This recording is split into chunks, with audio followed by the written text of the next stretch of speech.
Hello dear students, आज first year BSc का lecture number 5 जिसमें हम गाउस के नियम के अनुप्रयोग में चौथा नंबर का जो अनुप्रयोग है वो है एक समान आवेशित पतले सिलेंडर के कारण बिंदु पर विद्युत क्षेत्र। That means the electric field at a point due to a uniformly charged thin cylinder. यहाँ पर लिखा हुआ थिन सिलेंडर मतलब कि इसको हम रेखीय चार्ज कहते हैं। यहाँ पर जो चार्ज हमारा है, जो आवेश है, वो कैसा होगा? रेखीय आवेश, रेखीय आवेश। तो स्टूडेंट्स, अगर पतला सिलेंडर आए, पतला सिलेंडर या पतला बेलन आए तो उसकी जगह पर हमें रेखीय आवेश का उपयोग करना है। अब रेखीय आवेश का उपयोग करना है तो रेखीय आवेश में रेखीय आवेश घनत्व क्या होता है? रेखीय आवेश घनत्व लैम्बडा बराबर क्यू अपन लेंथ। क्यू अपन लेंथ, क्यू मतलब आवेश बटा लंबाई। तो ये रेखीय आवेश घनत्व में आता है। उससे पहले हमने जो पढ़ा था स्फीयर मतलब गोला, जिसमें हमारा क्या आता था? आयतन, आवेश घनत्व, और उसके बाद हमने जो पढ़ा था वो है हमारा स्फेरिकल शेल। उसके बाद हमने जो पढ़ा था वो था स्फेरिकल शेल, जिसमें हम पृष्ठ की बात कर रहे थे, तो पृष्ठ आवेश घनत्व आया था उसमें सिग्मा। अब हमारा क्या है? रेखीय आवेश घनत्व। तो स्टूडेंट समझ लेना क्वेश्चन क्या है।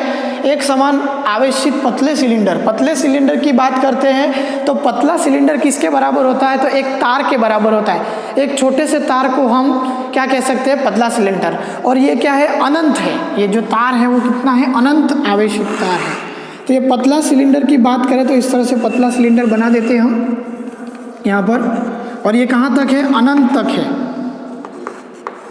तो स्टूडेंट्स, इस पतले सिलेंडर के कारण इसके अंदर क्या है? एक तो एक समान रूप से क्या किया हुआ है? आवेश है इसके अंदर प्लस। ठीक है, तो इसके अंदर का विद्युत क्षेत्र की तीव्रता या विद्युत क्षेत्र ज्ञात करना है हमें। तो अभी क्या करना पड़ेगा? गाउस के नियम के अनुसार। किसके अनुसार? गाउस के नियमानुसार। अभी हमारा जो लेक्चर नंबर 5 में जो टॉपिक चल रहा है वो गाउस के नियम के अनुसार में ही हमारा चौथे नंबर का टॉपिक चल रहा है जो डी, और उसमें गाउस के नियम का अनुप्रयोग करेंगे। गाउस का नियम क्या है हमारा? विद्युत अभिवाह मतलब electric flux is equal to q by epsilon naught. बराबर। अब क्यू की जगह हमें क्या लिखना है वो हमें पता है, लैम्बडा एल लिखना है। यहाँ पर क्या आएगा? तो ये अनंत एक समान आवेशित पतला सिलेंडर है या पतला वायर है। इसके ऊपर हमने क्या किया? इसके चारों ओर हमने गाउसियन सरफेस बनाई, मतलब कि गाउसीय पृष्ठ बनाया। हमने क्या बनाया? इसके चारों ओर गाउसीय पृष्ठ। तो स्टूडेंट्स देखना, मैंने ये गाउसीय पृष्ठ बनाया है। गाउसीय पृष्ठ क्यों बनाते हैं? तो गाउसीय पृष्ठ इसलिए बनाते हैं ताकि हम इसके विद्युत क्षेत्र का मान ज्ञात कर सके गाउस के नियम के अनुसार। तो हमने सबसे पहले गाउसीय पृष्ठ बनाया, और अब हमें पता है कि जो प्लस चार्ज है उसकी वजह से बाहर की तरफ क्या जाता है? विद्युत क्षेत्र की तीव्रता कहाँ पर होती है? बाहर की तरफ होती है, इस तरह से। तो ये जो हम डायग्राम बना रहे हैं वो किसके लिए है? तो ये विद्युत क्षेत्र की बल रेखाएं बता रही है। बल रेखा, विद्युत बल रेखा है जो विद्युत क्षेत्र को बताती है। तो इस तरह से प्लस चार्ज बनाया तो बाहर की तरफ जा रही है, मतलब ई की दिशा है। ये कौन सी दिशा है? ई की दिशा।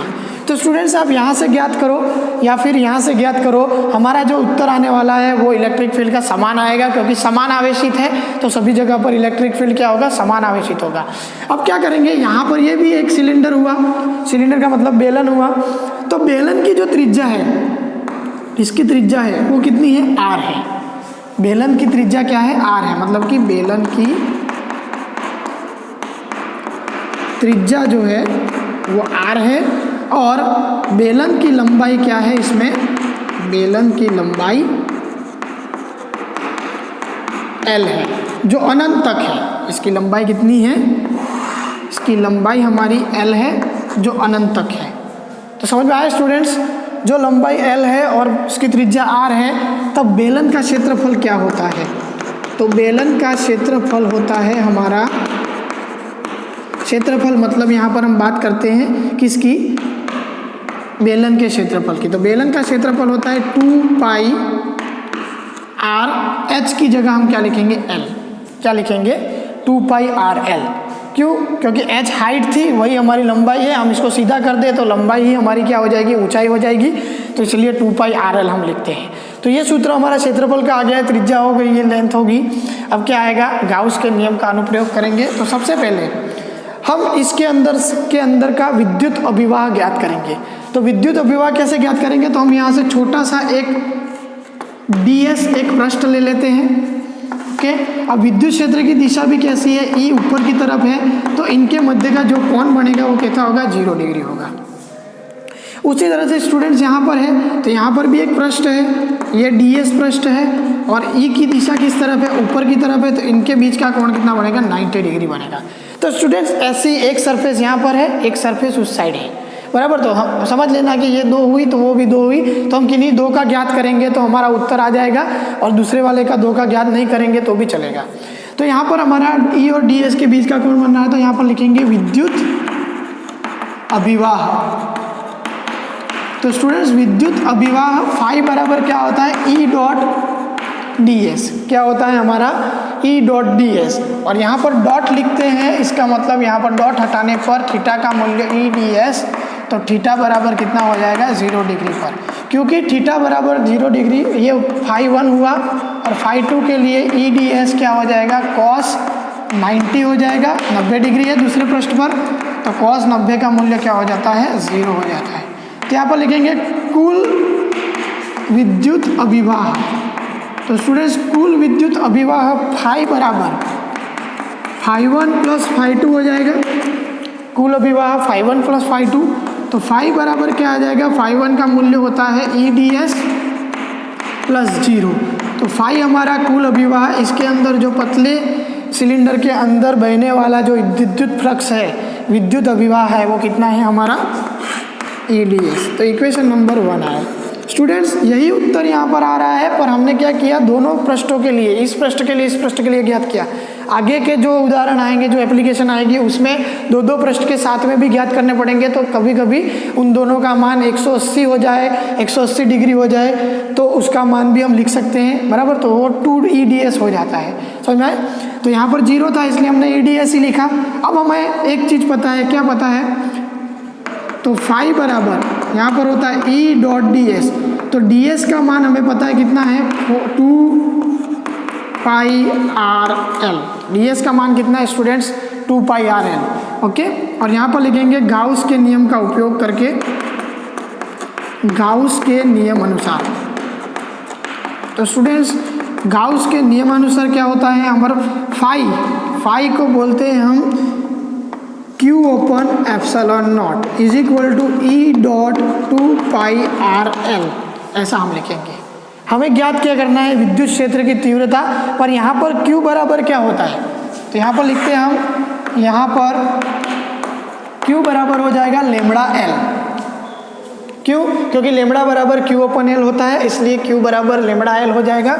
इसी तरह से हम इलेक्ट्रिक फील्ड बराबर E बराबर विद्युत क्षेत्र बराबर क्या लिख सकते हैं, Q की जगह हम लिखेंगे लेमड़ा एल, सॉरी हम पहले इस इक्वेशन को वापस लिखेंगे 2 pi are L into lambda L by epsilon naught. यही इक्वेशन में हमने किसका मान रखा, Q का मान रख के हमने क्या किया, इस तरह से लिखा।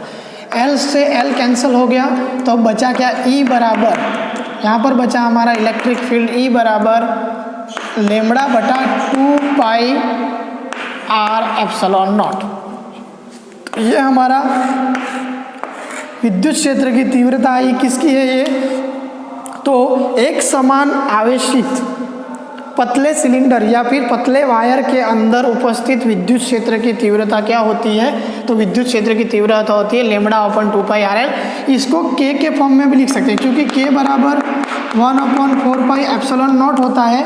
तो इसमें 2 और 2 का गुणा कर देंगे हम, तो 2/2 का गुणा कर देंगे, तो यहाँ 2 आ जाएगा, यहाँ 4 आएगा, तो 4 पाई एप्सिलॉन नॉट तो है ही, तो इसकी जगह पर K, तो E बराबर 2K लेमड़ा बटा R हो जाएगा। इसका उत्तर क्या हो जाएगा, 2K लेमड़ा बटा R। तो ये दोनों समीकरण जो है वो इक्वेशन नंबर हमारे कौन से हो जाएंगे, 2, जो क्या बताते हैं, E बराबर lambda open 2 pi R epsilon not, ये हमारा विद्युत क्षेत्र की तीव्रता। उसको दूसरे फॉर्म में हम K के फॉर्म में लिखे तो E बराबर 2K लेमड़ा बाय R होता है। तो स्टूडेंट्स ये हमारा था पतले सिलेंडर या पतले वायर या फिर पतले बेलन के अंदर का जो उसके अंदर अगर समान आवेशित एक यूनिफॉर्मली डिस्ट्रीब्यूटेड चार्ज है तो उसके कारण गॉस के नियम के अनुसार उसका विद्युत क्षेत्र कितना होगा, तो ये हमारा इक्वेशन होगा।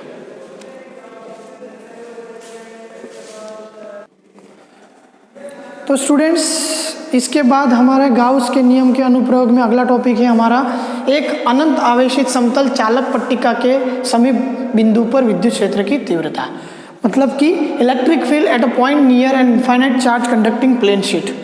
तो स्टूडेंट्स इसके अंदर एक प्लेन शीट है, जैसे कि इस तरह से हमने एक 2 डायमेंशनल मतलब कि द्विविमीय, अब 2 डायमेंशनल आया तो तुमको पता होना चाहिए कि द्विविमीय आने से हमारे अंदर जो आवेश का घनत्व होगा वो क्या होगा, सिग्मा, क्योंकि पृष्ठ आवेश घनत्व आता है इसमें।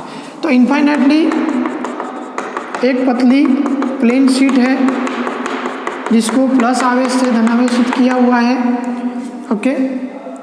तो इसके नियर मतलब कि इसके पास at infinite charge conducting plane sheet के पास इलेक्ट्रिक फील्ड की तीव्रता मतलब कि विद्युत क्षेत्र की तीव्रता क्या होगी।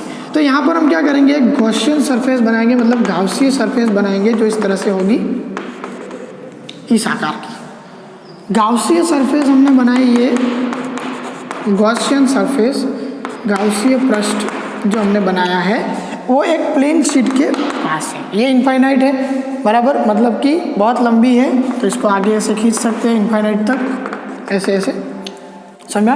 तो इसके कारण उत्पन्न विद्युत क्षेत्र। तो स्टूडेंट्स इसके इस भाग की ओर हम जाते हैं, तो जहाँ पर हमने जो बनाया है वो है सिलेंडर। तो ये विद्युत क्षेत्र की दिशा है, क्या होगी, ये विद्युत क्षेत्र की दिशा है, और यहाँ पर ही क्या होगा, ds करके एक क्या बनेगा, विद्युत क्षेत्र की दिशा और ds करके क्या बनेगा, एक सरफेस पृष्ठ का क्षेत्रफल, समझ में आया। तो E और ds यहाँ पर बन गया, तो यहाँ पर फाई आ जाएगा, फाई का मतलब विद्युत अभिवाह, ओके। तो यहाँ पर 2 स्थितियाँ होती है विद्युत अभिवाह की,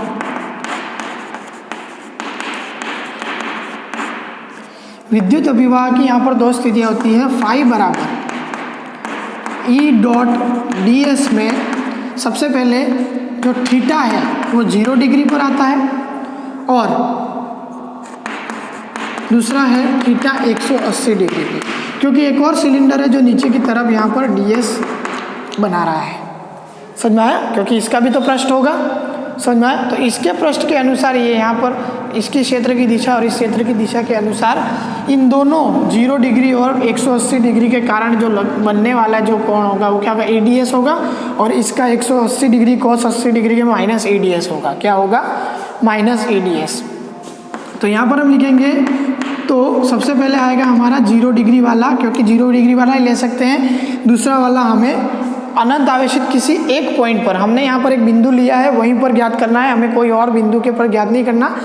इसके अगला वाला जो टॉपिक है उसमें दोनों साइड लेंगे, क्योंकि उसमें लिखा हुआ है कि एक अनंत आवेशित है पर दोनों साइड से प्लेन शीट है, तो उसके अंदर ज्ञात करना है। जैसे कि एक पेज है, एक किताब का पत्ता है जिसके एक साइड आवेश है दूसरी साइड आवेश नहीं है, तो जिस साइड आवेश है उस साइड ही क्या होगा, हमारी विद्युत बल रेखाएं निकलेगी, और जिस साइड आवेश नहीं है उस साइड हमारा विद्युत बल रेखाएं नहीं निकलेगी। तो अभी तो हम इसकी बात कर रहे हैं कि नियर और इनफाइनाइट चार्ज कंडक्टर प्लेन में, तो इसका जो मान आएगा वो क्या आएगा, phi is equal to EDS, क्या आ जाएगा, EDS। और यहाँ पर हम ds बराबर क्या ले सकते हैं, क्षेत्रफल क्या होगा। तो हमें इतना पता है कि क्षेत्रफल बराबर हम इसमें ले सकते हैं सिग्मा d, यहाँ पर सिग्मा आ जाएगा, क्योंकि सिग्मा बराबर क्या होता है स्टूडेंट्स, सिग्मा बराबर होता है Q बटा एरिया, मतलब कि Q बाय S। तो Q बाय S आया, तो यहाँ पर S बराबर क्या हो जाएगा, सिग्मा नीचे की तरफ चला जाएगा, तो यहाँ पर Q बाय सिग्मा हो जाएगा। तो ds बराबर Q बाय सिग्मा हो जाएगा स्टूडेंट्स। तो देख लेना, ये सूत्र हमारा हमने पहले भी लिखा हुआ है, इसको बोलते हैं सतह आवेश घनत्व,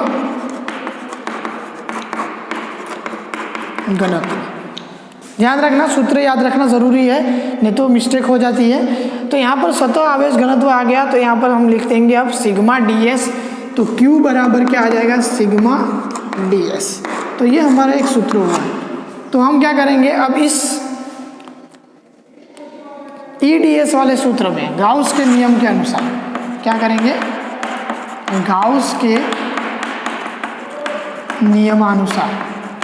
गाउस का नियम क्या है हमारा, तो गाउस का नियम है Q/ε0 बराबर E.ds। समझ में आया। तो E.ds में Q की जगह हम लिखेंगे सिग्मा ds बटा ε0 इज इक्वल टू EDS। तो यहाँ पर ds कैंसिल हो जाएगा, तो विद्युत क्षेत्र की तीव्रता क्या हो जाएगी, सिग्मा ओपन ε0। समझ में आया स्टूडेंट्स। तो E विद्युत क्षेत्र की तीव्रता E बराबर सिग्मा ओपन ε0 हमारी आई किसके लिए, तो एक अनंत आवेशित समतल चालक पट्टिका के समीप बिंदु पर विद्युत क्षेत्र, एक समीप बिंदु पर ज्ञात किया हमने दोनों साइड नहीं किया। अगर दोनों साइड करते तो यहाँ पर क्या आ जाता, E बराबर सिग्मा ओपन ε0 की जगह 2ε0 आ जाता, क्योंकि एक पट्टी के लिए इसका मूल्य होता है सिग्मा ओपन 2ε0। यदि वो पट्टी का दूसरा भाग भी ले ले तो वो सिग्मा ओपन ε0 हो जाता है। मतलब कि खाली एक कंडक्टिंग प्लेट सेट के लिए हमारा क्या हो जाएगा, ds हो जाएगा। वो मैं बाद में आपको समझाऊंगा, इसके अगले टॉपिक को सॉल्व करने के बाद मैं आपको समझाऊंगा कि ये किस तरह से इसका मान होता है, सिग्मा ओपन ε0 और सिग्मा ओपन 2ε कब होता है। तो हमारा जो अगला टॉपिक होगा ये हमारा ज्ञात हो गया इलेक्ट्रिक फील्ड। तो स्टूडेंट्स हमारा जो अगला टॉपिक है गाउस के नियम के अनुप्रयोग में वो है अनंत आवेशित पर्त के समीप विद्युत क्षेत्र, मतलब शीट ऑफ चार्ज। मतलब कि जैसे कि हमने कोई एक पेज लिया, पेपर पेज शीट ली जिसका अनंत आवेश है, इसके अंदर अनंत आवेशित किया हुआ है इसको। अब इसके अंदर हमें क्या ज्ञात करना है, तो इस अनंत आवेशित प्लेन शीट के अंदर शीट ऑफ चार्ज के अंदर का विद्युत क्षेत्र ज्ञात करना है। तो पहली चीज समझ लो स्टूडेंट्स कि यहाँ पर से जो हम बनाएंगे इसका गाउसियन सरफेस, मतलब गाउसियन पृष्ठ बनाएंगे, वो कैसा होगा, तो उस पृष्ठ को हम इस तरह से बनाएंगे।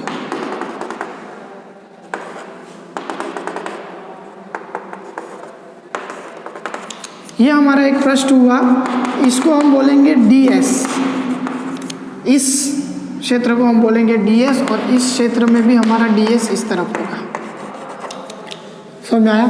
अब विद्युत क्षेत्र की दिशा तो तुमको पता ही है, इस तरह से जाएगी, एक इस तरह से जाएगी, पीछे आगे पीछे दोनों साइड्स क्या है, आवेश है, तो आवेश प्लस है तो प्लस की तरफ बाहर की तरफ निकलने वाली, तो E की दिशा क्या होगी, इस साइड वाले की तरफ से इस तरफ होगी और दूसरी तरफ वाले की इस तरफ होगी।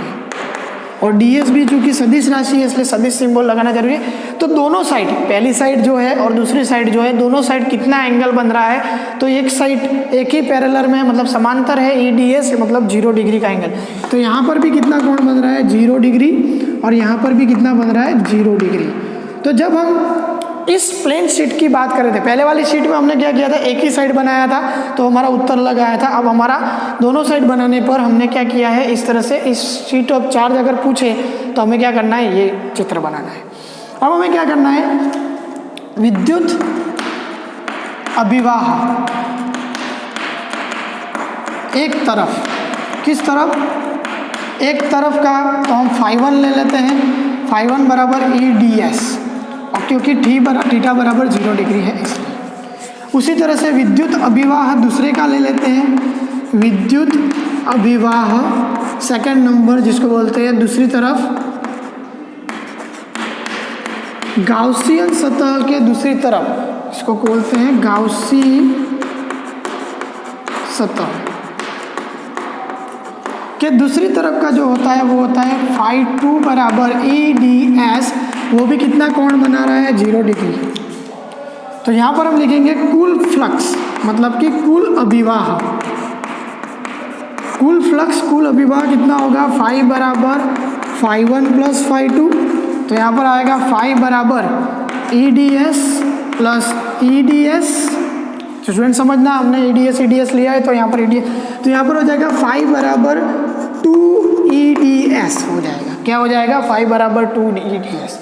तो ये तो हमारा इक्वेशन नंबर 1 हुआ जिसमें हमने फ्लक्स निकाला। अब क्या करेंगे, गाउस के नियम का अनुप्रयोग करने पर, गाउस के नियमानुसार,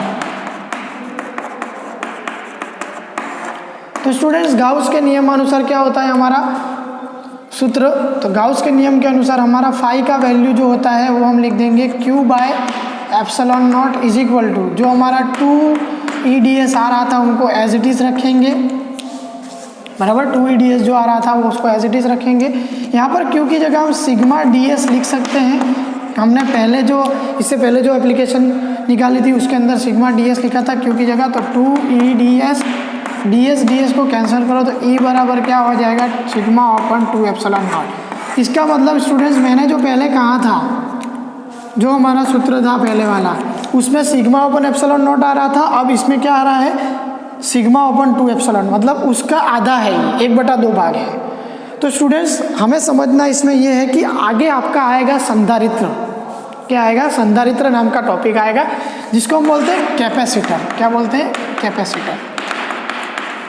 अब कैपेसिटर में कैसा, पैरेलल प्लेट पे कैपेसिटर, पैरेलल प्लेट मतलब कि दोनों साइड से 2 प्लेट होंगी, एक प्लेट और दूसरी प्लेट। इन दोनों प्लेटों के ऊपर क्या होगा, आवेश होगा। इन दोनों प्लेट के ऊपर क्या होगा, आवेश होगा, कि ये दोनों प्लेट के ऊपर आवेश होगा समान रूप से। और इन प्लेट का जो होगा पृष्ठ आवेश घनत्व या सतह आवेश घनत्व सिग्मा सिग्मा होगा।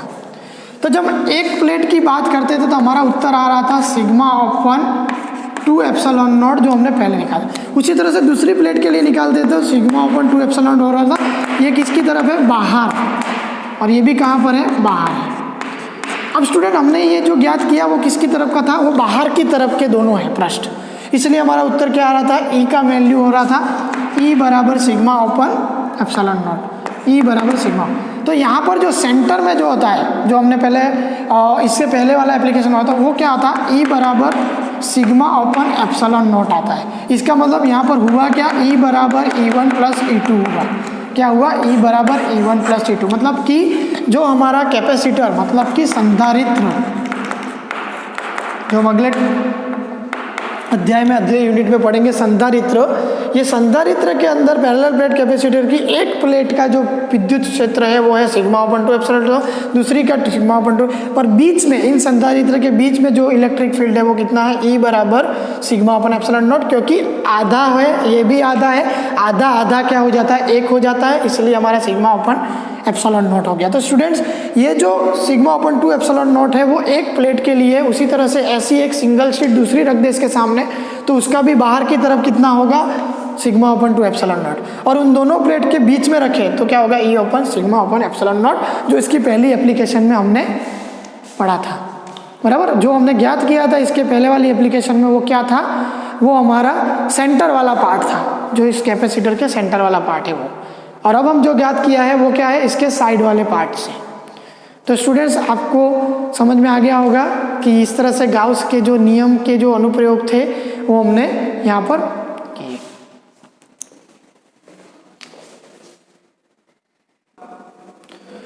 तो स्टूडेंट्स हमारा जो नेक्स्ट टॉपिक है वो है हमारा विद्युत विभव। विद्युत विभव हमने सबसे पहले हमने पढ़ा था विद्युत बल, इलेक्ट्रिक फोर्स, उसके बाद हमने पढ़ा विद्युत क्षेत्र ई, अब हमारा आता है विद्युत विभव। विद्युत विभव का मतलब क्या होता है, तो इलेक्ट्रिक पोटेंशियल का मतलब होता है कि यदि किसी बिंदु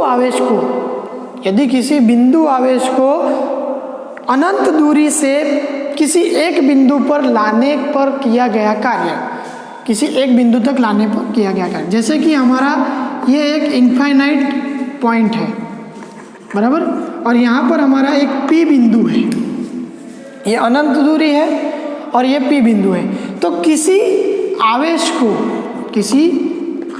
को बराबर, जिसको हम सिंपल भाषा में कहते हैं एकांक धनावेश को किसी अनंत बिंदु से कहाँ पर लाने में किया गया कार्य, अनंत बिंदु से P बिंदु तक लाने पर किया गया कार्य। समझ में आया, मतलब कि जो इसका जो धनावेश होगा या फिर कोई भी आवेश होगा, ऋणावेश होगा, वो इस अनंत दूरी से खींच के ऊपर की तरफ लाया गया है, बराबर, ई बिंदु तक। इसीलिए हमारा जो कार्य है वो जो कार्य हुआ है उसको हम कहते हैं विद्युत विभव। मतलब कि एकांक धनावेश को अनंत दूरी से किसी एक मतलब कि P बिंदु तक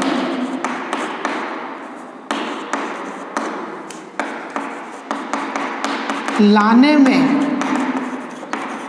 किया गया कार्य जो कि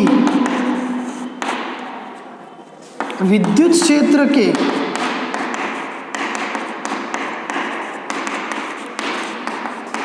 विपरीत है, विपरीत किया गया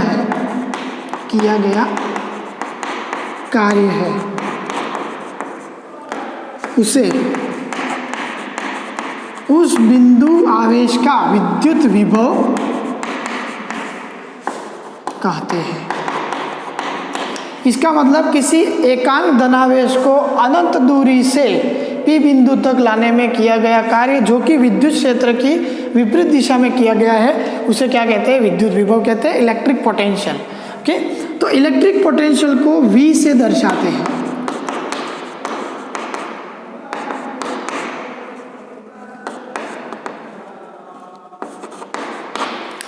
इसको किससे डिनोटेट करते हैं? V से डिनोट करते हैं। ओके, और ये बाद में यही आपका विद्युत विभव होगा और यही आपका विभवांतर होगा। और जब हम किसकी बात करेंगे? इलेक्ट्रिसिटी की, जब हम करंट और ओम के नियम पढ़ेंगे तब यही आपका क्या होगा? वोल्टता होगी, यही आपका वोल्टता होगी। तो ये विद्युत विभव ही विभवांतर है और वही हमारी वोल्टता है। समझ में आया स्टूडेंट्स? मतलब इसका यूनिट अगर वोल्ट है तो विद्युत विभव का यूनिट भी वोल्ट होगा, इसका भी वोल्ट होगा और इसका भी वोल्ट होगा। समझ में आया? तो ये V जो है वो क्या है? एक Q आवेश को अनंत से लाने में किया गया कार्य है। तो यहाँ पर लिखते हैं, इसका समीकरण लिखते हैं, वो होता है V बराबर माइनस, क्योंकि ये माइनस क्यों सिंबल आया? क्योंकि विद्युत क्षेत्र की दिशा के विपरीत कार्य किया गया है। कहाँ से कहाँ तक? Infinity, integration of infinity to P बिंदु तक लाने में E.dl किया गया कार्य। कार्य का सूत्र क्या होता है? F.dl। यहाँ पर एक बिंदु आवेश की बात कर रही है तो बल क्या हो जाएगा? E हो जाएगा इलेक्ट्रिक फील्ड, और यहाँ पर क्या आ जाएगा? dl जो है वो दूरी है इसकी। dl क्या है? इसकी दूरी है, छोटी सी दूरी है। समझ में आया? और ये टोटल हम इस तरह से निकालें तो ये किसका सूत्र हुआ स्टूडेंट्स? ये हमारा सूत्र हुआ एक विभव का, इलेक्ट्रिक पोटेंशियल का सूत्र हुआ। माइनस का सिंबल यहाँ पर ऋणात्मक चिन्ह क्या दर्शाता है? यहाँ पर ऋणात्मक चिन्ह विद्युत क्षेत्र की विपरीत दिशा बताता है।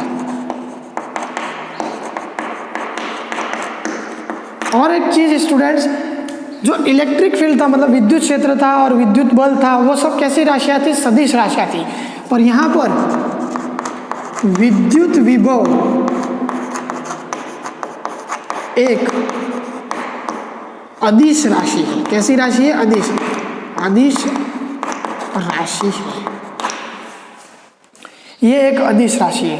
तो स्टूडेंट्स आगे हम बढ़ते हैं। इसमें अदिश राशि है, इसका मतलब ये खाली परिमाण बताएगी, दिशा नहीं बताएगी। तो इसके आगे हम लिखते हैं कि यदि एक चित्र बनाते हैं जहाँ पर A बिंदु है, यहाँ पर B बिंदु है और A से B तक ये इलेक्ट्रिक फील्ड है और यहाँ पर जो dl लंबाई है उसकी बराबर वो लिख देते हैं। तो यहाँ पर क्या किया है हमने? A बिंदु से B बिंदु तक जाने में किया गया कार्य। तो इनके मध्य A से B तक किया गया कार्य के, तो इनके मध्य का कार्य, इनके मध्य का विभवांतर ज्ञात करना है। क्या करना है? विभवांतर। तो विभवांतर VB माइनस VA होगा। क्या होगा स्टूडेंट्स? विभवांतर VB माइनस VA माइनस कहाँ से कहाँ तक गए? A से B तक गए और E और dl क्या है? इसका सूत्र है। तो ये हमारा किसका सूत्र हुआ? विभवांतर का सूत्र हुआ, VB माइनस VA। अब मात्रक की बात कर ले स्टूडेंट्स, यूनिट की। तो मात्रक क्या होगा?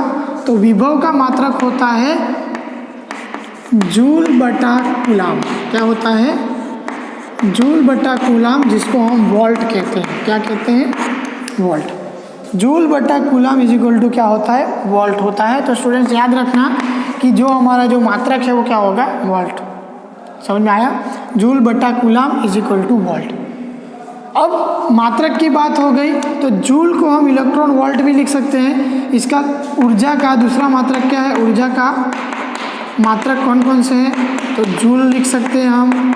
फिर ईवी का मतलब होता है इलेक्ट्रॉन वोल्ट लिख सकते हैं। दूसरा हम अर्ग लिख सकते हैं। और भी बहुत सारे मात्रक है, कैलोरी, बराबर। ये सब किसके मात्रक है, ऊर्जा के मात्रक। मतलब जूल की जगह हम इलेक्ट्रॉन वोल्ट, अर्ग और कैलोरी भी लिख सकते हैं। और इसका मात्रक का जो मूल्य आता है वो क्या होता है, वोल्ट, बराबर। तो 1 वोल्ट का मूल्य कब आता है, जब किसी 1 कूलम आवेश को पी बिंदु तक, अनंत से पी बिंदु तक लाने में किया गया जो 1 जूल कार्य है वो इसका क्या कहलाता है, 1 वोल्ट कहलाता है। क्या कहलाता है, 1 वोल्ट। फिर से देख लो एक बार, किसी 1 कूलम आवेशित 1 कूलम आवेश को इन्फिनिटी मतलब कि अनंत बिंदु से पी बिंदु तक किसी निर्धारित बिंदु तक लाने में किया गया 1 जूल कार्य क्या कहलाता है, 1 वोल्ट कहलाता है। समझ में आया। उसी तरह से हम इलेक्ट्रॉन वोल्ट की बात करें तो इलेक्ट्रॉन वोल्ट में भी उसकी परिभाषा बन जाएगी कि यदि किसी एकांक धनावेश 1 कूलम आवेश को विद्युत क्षेत्र इन्फिनिटी से, अनंत से पी बिंदु तक लाने में जो ऊर्जा होती है, खर्च की गई ऊर्जा, उसको बोलते हैं 1 इलेक्ट्रॉन वोल्ट। तो इलेक्ट्रॉन वोल्ट भी हमारा किसका यूनिट है, इलेक्ट्रॉन वोल्ट यूनिट है हमारा, इलेक्ट्रॉन वोल्ट हमारा ऊर्जा का यूनिट है। और वोल्ट जो है वो हमारा किसका यूनिट है, विभव का यूनिट है, पोटेंशियल। याद रखना स्टूडेंट, इलेक्ट्रॉन वोल्ट जो है वो ऊर्जा का यूनिट है और ऊर्जा का मात्रक है। वोल्ट किसका मात्रक है, विभव का। कई बार स्टूडेंट्स इलेक्ट्रॉन वोल्ट का मतलब समझ लेते हैं और विभव का मात्रक, पर वो गलत है। वोल्ट जो है वो विभव का मात्रक है और इलेक्ट्रॉन वोल्ट ऊर्जा का मात्रक है। याद रखना स्टूडेंट्स।